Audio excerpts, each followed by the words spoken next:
Hi అండి. అందరికీ నమస్కారం. Welcome to my channel. ఈ వీడియోలో ప్రభుత్వ ఉద్యోగులకు జాక్‌పాట్ తగిలింది.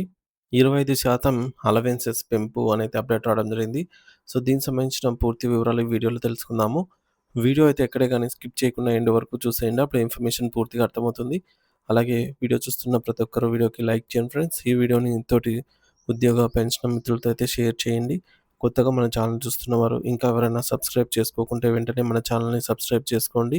సో, దీని ద్వారా నేను చేసే లేటెస్ట్ వీడియోస్ అన్నీ మీ వరకు రీచ్ అవుతాయి. ఇక ఆలస్యం చేయకుండా వివరాల్లోకైతే వెళ్ళిపోదాము. ఫ్రెండ్స్, బడ్జెట్ సమావేశాలు త్వరలో అయితే ఉండబోతున్నాయి అన్న విషయం మనందరికీ తెలిసిందే. సో, ఈ మేరకు మనకు లాస్ట్ ఇయర్ చూసుకున్నట్లయితే ఒక పెద్ద జాక్‌పాట్ అనే చెప్పాలి. సో, ఉద్యోగులకు కేంద్రం గుడ్ న్యూస్ చెప్పింది. 25% అలవెన్సెస్ ఏవైతే ఉంటాయో, ఆ అలవెన్సెస్‌ని పెంచడం జరిగింది. అంటే ఏదైతే పిల్లల చదువుల ఖర్చులు కానీ, హాస్టల్ ఫీజులు, వికలాంగ పిల్లలు ఉన్న వారి కోసము, అలాగే వికలాంగి అయిన ఉద్యోగులకు వారి పిల్లల సంరక్షణ కోసం అని ఈ విధంగా అలవెన్స్‌లయితే 25% మేర పెంచడం జరిగింది. మనందరము చూసామనమాట. అదే విధంగా ఇప్పుడు మళ్ళీ ఆ దిశగా నిర్ణయం అయితే తీసుకునే అవకాశం అయితే కనిపిస్తోంది. సో, ప్రెజెంటు కేంద్ర ప్రభుత్వం జనవరి 2026 డీఏ అయితే ఇవ్వవలసి ఉంది. సో, ఈ ప్రకటన కూడా మనకు మార్చిలో ఆ విధంగా అయితే వచ్చే అవకాశం ఉందన్నమాట. సో, డీఏ కాకుండా ఈ అలవెన్సెస్ ఏవైతే ఉంటాయో వాటిని కూడా పెంపు నిర్ణయం వైపుగా ప్రభుత్వం అయితే అడుగులు వేస్తోంది.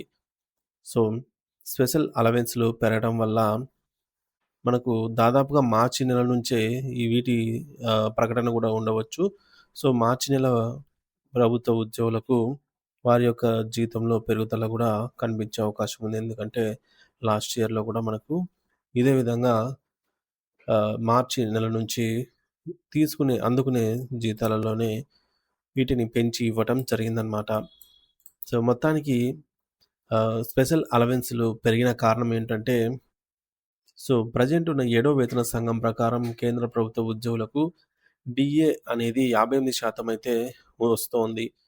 సో, దీంతో అనేక స్పెషల్ సో, అనేక శాఖలు గూడా స్పెషల్ అలవెన్స్ మొత్తాన్ని గూడా సవరించాలి అని ప్రభుత్వాన్ని కోరుతున్నాయి. ఎందుకంటే, పెరుగుతున్న ధరల దృష్ట్యా ప్రస్తుతం మార్కెట్‌లో అందుబాటులో ఉన్నటువంటి వస్తువుల వాటి ధరలను గనుక చూసుకున్నట్లయితే, వస్తున్నటువంటి జీతానికి వాటికి పొంతన సరిపోక వీటన్నిటిని సవరించాలి అని జెప్పేసి కోరటమైనది.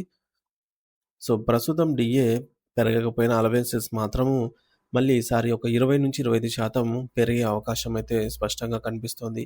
ముఖ్యంగా పిల్లల చదువులకైతేనేమి, అలాగే వికలాంగ పిల్లలకైతేమి మరింత భరోసా కల్పించే దిశగా ప్రభుత్వం అడుగులు వేస్తోంది.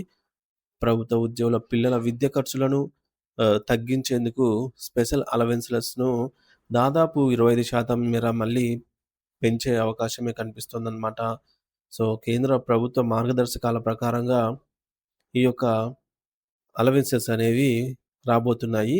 సో, ఫైనల్‌గా కేంద్ర ప్రభుత్వం ప్రకటించేటటువంటి ఈ యొక్క తుది ఆహ్, ఏదైతే నిర్ణయం తీసుకొని ఆహ్, జీవో రూపంలో జారీ చేస్తుందో అదే ఫైనల్ అవుతుందనమాట. అయితే ఇప్పుడు డీఏ విషయానికొస్తే డీఏ 50% దాటితే పిల్లల చదువుల కోసం ప్రత్యేకంగా ఇచ్చే అలవెన్సెస్ కూడా 25% పెరగాలి. మరి ఈ పెరుగుదలతో ఉద్యోగులకు విద్యా సహాయం మరింత లభించనుందనమాట.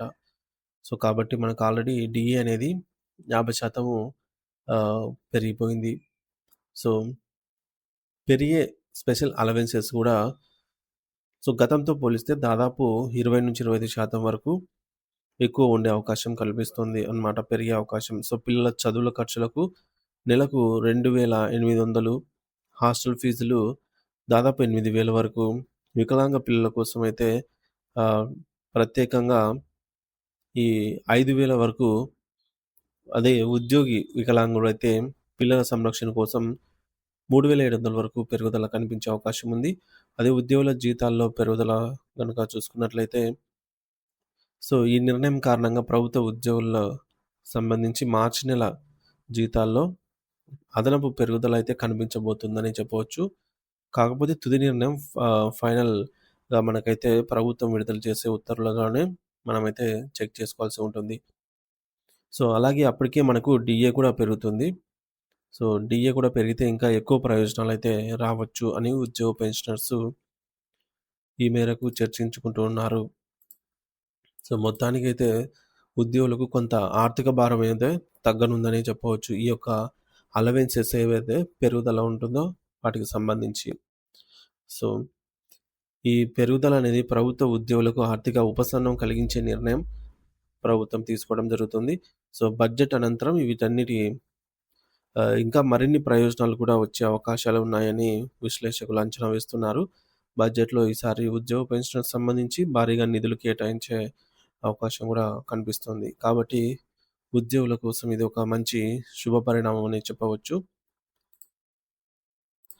సో, మొత్తంగా చెప్పాలంటే స్పెషల్ అలవెన్సెస్ అనేవి పెరగడం వల్ల పిల్లల చదువులకు మరింత సహాయం అయితే లభిస్తుంది.